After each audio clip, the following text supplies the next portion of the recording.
तर बदलापूर अक्षय शिंदे चकमक प्रकरणामध्ये उच्च न्यायालयाचे सीआयडीवरती ताशेरे पाहायला मिळतात। मृत्यू प्रकरणाचा हा पूर्ण तपास गांभीर्यानं न घेतल्यानं ताशेरे ओढण्यात आले। सीआयडीचं वर्तन हे संशयास्पद असल्याचं न्यायालयानं यावेळेला म्हटलेलं आहे। सध्याच्या तपासामध्ये सीआयडीचं वर्तन जे आहे ते पाहता संशय निर्माण होतोय, अशी टिप्पणी मुंबई उच्च न्यायालयानं सुद्धा केली आहे। सीआयडी या प्रकरणाची सर्व माहिती आणि चौकशी करणाऱ्या न्यायदंडाधिकाऱ्यांना देऊ इच्छित नाही, असा चुकीचा निष्कर्ष काढला जाईल असंही न्यायालयानं म्हटलंय। अधिक माहिती घेऊयात महेश बागल यांच्याकडनं। महेश, संपूर्ण प्रकरणाचा जो काही तपास होतोय किंवा सीआयडीचं वर्तन आहे त्याच्यावरच ठपका ठेवलाय न्यायालयानं।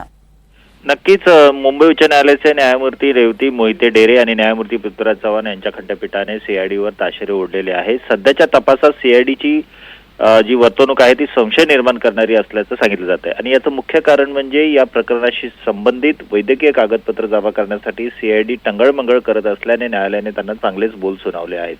न्यायालयाने म्हटलेलं आहे की सीआयडी योग्य प्रकारे माहिती का गोळा करत नाही, आमच्या संयमाची परीक्षा पाहू नका, वैद्यकीय कागदपत्रे गोळा केली जात नाही, तुम्ही जाणून बुजून दंडाधिकाऱ्यांना माहिती देत नाही असा निष्कर्ष आम्ही काढत आहोत, असं न्यायालयाने म्हटलेलं आहे आणि खडसावलं आहे।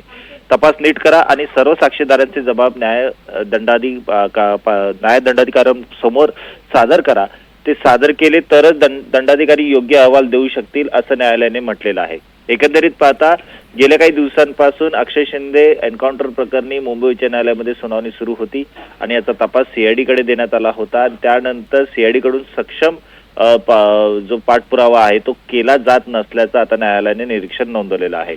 एकंदरीत पाहता बदलापूरमधील एका शाळेतील 2 अल्पवयीन मुलींवर लैंगिक अत्याचार केल्याप्रकरणी पोलिसांनी अक्षय शिंदे याला अटक केली होती आणि तो पोलीस कोठडीत असताना 24 सप्टेंबर रोजी त्याच्या पोलीस एन्काउंटरमध्ये त्याचा मृत्यू झाला होता। त्यानंतर आता हे प्रकरण मुंबई उच्च न्यायालयामध्ये गेल्यानंतर न्यायालयाने कडक ताशेरे ओढलेले आहेत।